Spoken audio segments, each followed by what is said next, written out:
Hello, good to be back with you for week 5 remote science learning.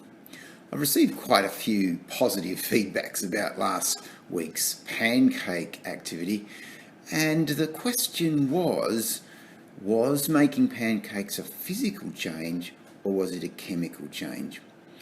You know, most physical changes we can see quite easily, and we can tell them quite easily. It might be a change of colour, might be a change of shape, might be a change of runniness.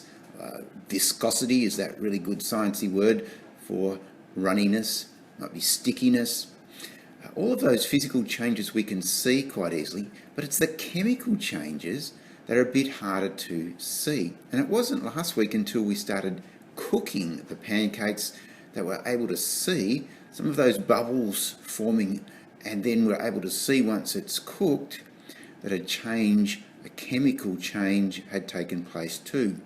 And we started making up those criteria for what constitutes a chemical change.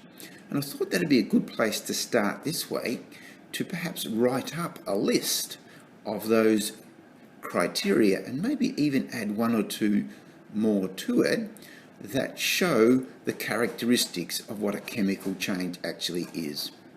So let's do that now.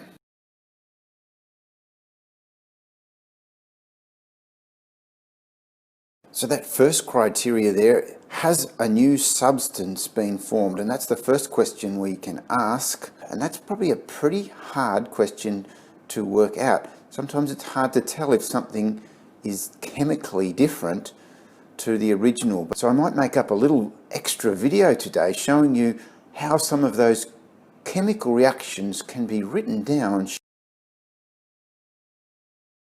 That's the second question we can ask. Are the changes irreversible? Can they go back or not? And this is the telltale one from last time. Has a gas been produced? And the thing to look for last week in the gas was the smell, but also the bubbles in the pancakes. And here's a new one we're adding. Is there a change in colour? A change in colour doesn't necessarily mean a chemical change, but it's one of the things to look for. And this is the last question we're going to ask in these criteria. Is there heat or light given off? Often in chemical reactions, heat or light is given off. Now, a chemical reaction doesn't have to tick all those boxes, but if you're ticking 2 or 3 of those boxes, it's a fair chance it's going to be a chemical change.